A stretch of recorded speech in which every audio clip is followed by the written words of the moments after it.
Em nome do Pai, do Filho e do Espírito Santo. Amém. Vinde, vinde Espírito Santo, vinde por meio da poderosa intercessão do Imaculado Coração de Maria, vossa amadíssima esposa. Vinde, vinde Espírito Santo, vinde por meio da poderosa intercessão do Imaculado Coração de Maria, vossa amadíssima esposa. Vinde, vinde Espírito Santo, vinde por meio da poderosa intercessão do Imaculado Coração de Maria, vossa amadíssima esposa. E hoje eu quero comentar sobre uma mensagem de Nossa Senhora que ela deu por locução anterior ao Padre Gobi. E essas mensagens, elas têm primatur de vários bispos, e são confiáveis. Pelo menos a igreja diz que ela não consta nada que vai contra aquilo que a igreja crê.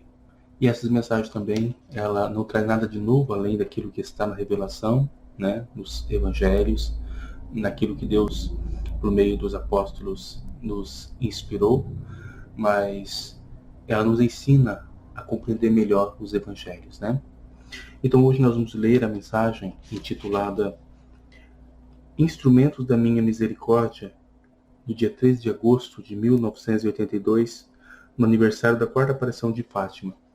Nós não vamos ler toda, vamos falar alguns trechos comentando sobre essa mensagem.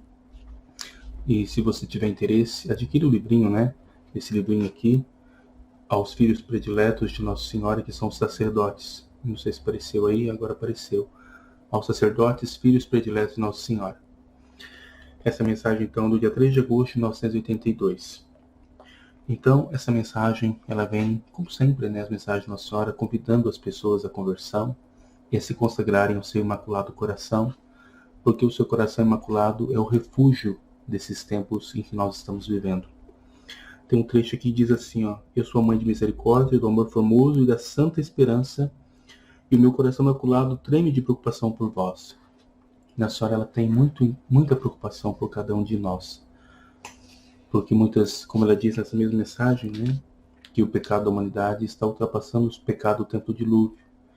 E tem grandes promessas, para esses tempos, promessa de purificação. E Nossa Senhora está preocupada porque a humanidade, ao invés de voltar para Deus, ela está se mergulhando cada vez mais no pecado. E isso não é bom para a humanidade. Deus pede para que a humanidade se converta o quanto antes. Vede que em grave situação hoje vos encontrais. A humanidade revoltou-se contra Deus, o Deus de amor, e caminha pela estrada do ódio, do pecado, que é proposto como um bem através do meio de comunicação social. As novelas, a mídia hoje propõe o pecado como um bem, Até inclusive tiram sarros, das pessoas que vivem uma vida de piedade, uma vida de comprometimento com a verdade. Tiram sarro, dizem que é rato de igreja, que é beato. E Nossa Senhora vai mais além, ela diz que nós vivemos num ambiente doentio e corrompido, Então, ela fala também que os jovens nesses tempos, são os que são vítimas, porque o inimigo está usando deles para destruí-los. Assim, cada dia tornam-se mais numerosos os pobres filhos que se deixam seduzir pelo egoísmo desenfreado, pela inveja e pela impureza. As vítimas mais fáceis e menos culpadas são os jovens que têm a dolorosa sorte de ver nesses anos em que o mundo se tornou pior do que nos tempos do dilúvio, aquele que eu já disse. Sede, portanto, vós, filhos consagrados ao meu coração imaculado, hoje, os instrumentos de minha materna misericórdia. Então, a Nossa Senhora pede, para nós consagrarmos ao Imaculado Coração de Maria. E eu vou ler 2 trechos, dessa mensagem. Primeiro, que Nossa Senhora, ela está preocupada. Por que ela está preocupada? E outra, o remédio que ela nos dá, a solução para isso. Então, a primeira é o seguinte, vão muitas almas para o inferno por não haver quem se sacrifique por elas. Disse eu a Jacinta, ao Francisco e a Lúcia, quando lhes apareci em Fátima. Nossa Senhora dizendo. Agora ela vem, no próximo, dizer o que nós devemos fazer. Hoje digo-vos, quantas almas podeis salvar do fogo do inferno e conduzir para o paraíso, se rezardes e vos sacrificardes todos os dias por elas em união comigo. Então esse é o remédio que Nossa Senhora nos dá para a gente nesses tempos. E fazendo um paralelo, com a mensagem de Nossa Senhora de hoje, com o Evangelho, a liturgia de hoje, né? Hoje o Evangelho fala sobre a ressurreição de Lázaro, né? Que Jesus ressuscitou Lázaro e tem uma leitura de hoje que fala sobre a visão do profeta Ezequiel sobre os ossos ressequidos, né? Então, no Antigo Testamento, Deus estava profetizando que o povo de Israel, bem como a humanidade, estava como que morta para Deus, porque estava longe de Deus. Com a vinda de Jesus, né, que é a luz do mundo, que é o caminho, a verdade e a vida, ele é a vida verdadeira, né, Jesus, ele veio trazer, por meio da sua morte e ressurreição, essa vida nova, né? E ao ressuscitar Lázaro, Jesus mostra para nós que ele veio trazer a vida eterna. Ele veio trazer para nós a ressurreição. A ressurreição de Lázaro, né, é a ressurreição desse corpo material. Mas não é isso o mais importante. Jesus deixou bem claro quando ele disse para Marta: se creres, né, você verá a glória de Deus. E nós queremos ver a glória de Deus, e para ver a glória de Deus nós precisamos, após essa morte, ressuscitar com Cristo. E Jesus quer que nós ressuscitemos. E Nossa Senhora está preocupada aqui nessa mensagem com o inferno. Por que o inferno? O inferno, as pessoas que vão para lá, é a pessoa que morreram para a morte eterna. Uma coisa que as pessoas não compreendem é o seguinte, que nós iremos ressuscitar de qualquer maneira após a nossa morte. Aqueles que ressuscitam em Deus, ou seja, que vivem segundo a graça de Deus, que estão agraciados por Deus, nós morreremos e vamos para o céu, para a eternidade, junto com Jesus. E no último dia Deus nos dará até esse corpo glorioso, como Jesus e Nossa Senhora está hoje no céu. Jesus, os únicos que estão de corpo e alma no céu são Jesus e Nossa Senhora. Eles já estão gloriosos de corpo e alma. Quando nós morrermos agora, nós vamos estar no céu apenas de espírito. E no último dia, Deus nos promete que nós também nos ressuscitaremos esse corpo mortal e ressuscitará gloriosamente, né? E Nossa Senhora está preocupada com o inferno por quê? Porque o inferno também significa a morte eterna. Aqueles que morrerem longe da graça de Deus, ou seja, que morrerem em estado de pecado mortal, que morrerem em estado de não arrependimento sincero, né? De uma vida desregrada ou de uma vida no pecado da impureza, que Nossa Senhora está dizendo aqui, que são os pecados graves, né? Pecado de impureza, o pecado... Hoje, tantos pecados que existem hoje, né? Esse pecado contra a impureza, mas também tem um pecado, pessoas que roubam, pessoas que matam, pessoas que odeiam, né? São o tipo de pecados que existe na sociedade hoje. Todos os pecados são graves. Tudo aquilo que ofende os 10 mandamentos são graves, são pecados mortais. Começando desde o primeiro mandamento, amar a Deus, e indo até o 10º mandamento, que é não desejar a mulher do próximo, não cobiçar as coisas alheias, né? Todos esses pecados vão contra aquilo que Deus pede para nós. E quando nós cometemos um pecado que fere a um desses 10 mandamentos, nós estamos pecando gravemente. E se a gente peca conscientemente, tem matéria, e portanto precisamos do arrependimento, da conversão. Sem arrependimento, sem conversão, Deus não pode fazer nada. Porque o que Deus podia fazer, Ele já fez. Jesus veio, deu a vida dele por nós na cruz, e Jesus nos libertou da morte eterna. Porque se não fosse por Jesus, todos nós já estaríamos com o nosso destino traçado. Sem a vinda de Jesus nessa terra e sem o seu sacrifício na cruz, nós já estaríamos predestinados ao inferno. Todos, sem exceção. Mas quando Jesus veio e trouxe a salvação por meio da cruz, Ele nos resgatou, Ele nos comprou. Por isso nós não temos mais direito sobre nós, porque nós somos comprados pelo sangue de Cristo. E Ele detém o poder sobre nós. E, portanto, se nós vivermos como Jesus deseja, nós iremos com Ele para a eternidade. Mas não basta apenas que Jesus morreu na cruz, agora é preciso a nossa adesão, né? Como podemos dizer, existem 2 caminhos, 2 encruzilhadas. Uma encruzilhada a encruzilhada do céu, que Jesus abriu agora. A porta do céu está aberta para nós, mas existe também a porta que já estava aberta, que é do inferno. E agora nós precisamos escolher em qual caminho queremos seguir. Se nós queremos seguir o caminho de Jesus, ou queremos seguir o caminho do inferno.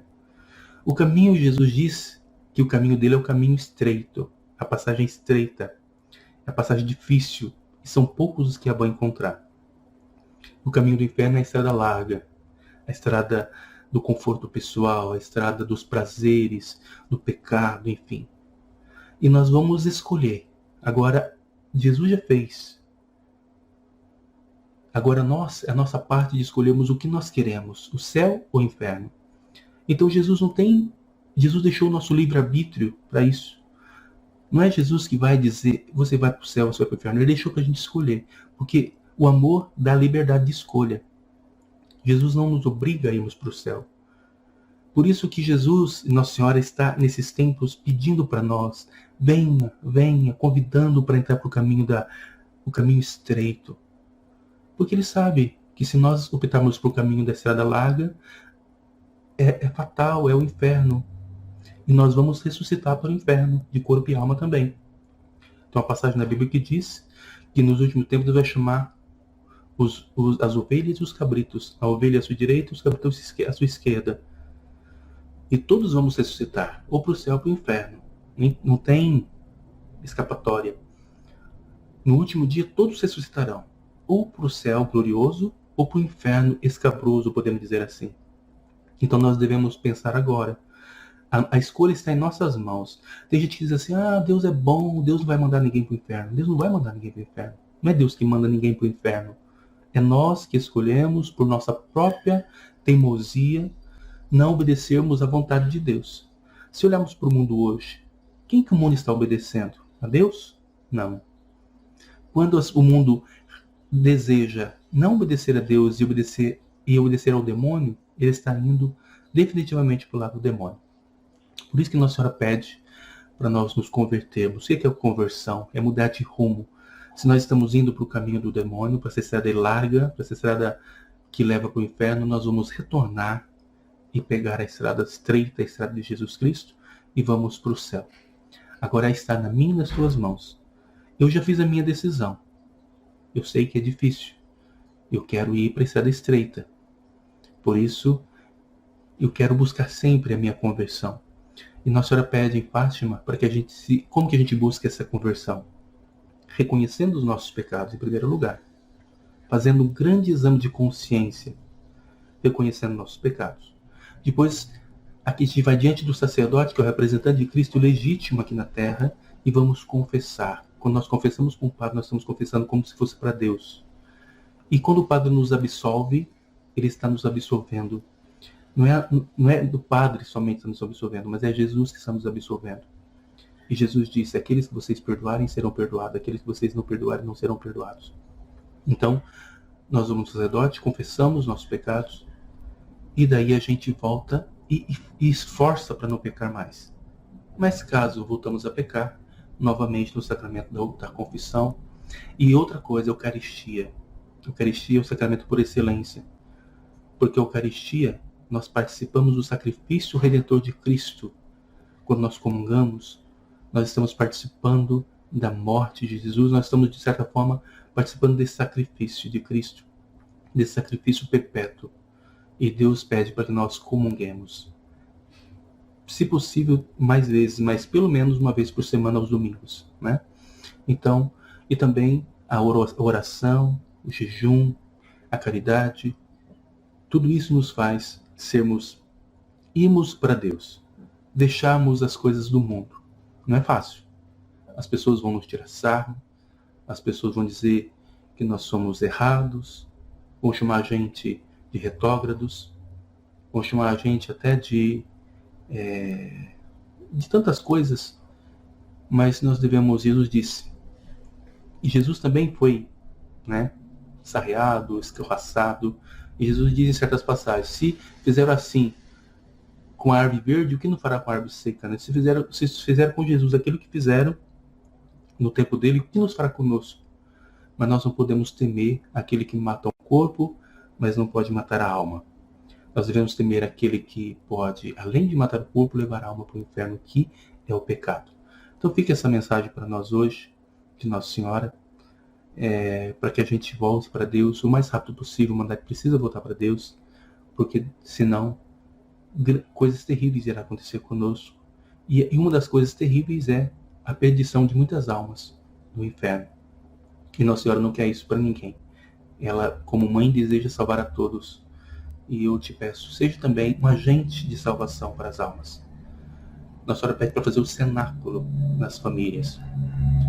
Comece a fazer o cenáculo na sua casa. Reúne os filhos, a mulher, a esposa, o marido.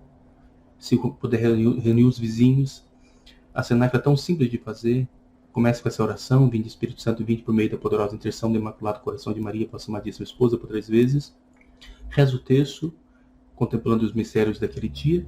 Depois faz a consagração a Nossa Senhora. E é muito fácil, né? Não gasta aí meia hora para fazer. Muitas vezes a gente fica na frente, na novela, 2, 3 horas. No filme fica 3, 4 horas. Mas acha difícil rezar um texto, fazer o cenáculo, que dura meia hora. O que nós estamos dando para Deus? Né? Vamos raciocinar. Então, é isso que eu deixo meu recado para vocês. E espero que vocês ouçam a voz de Deus, que fala interiormente dentro de vocês também. Então é isso, muito obrigado. E até a próxima mensagem, Nossa Senhora. Pai, Filho e Espírito Santo. Amém.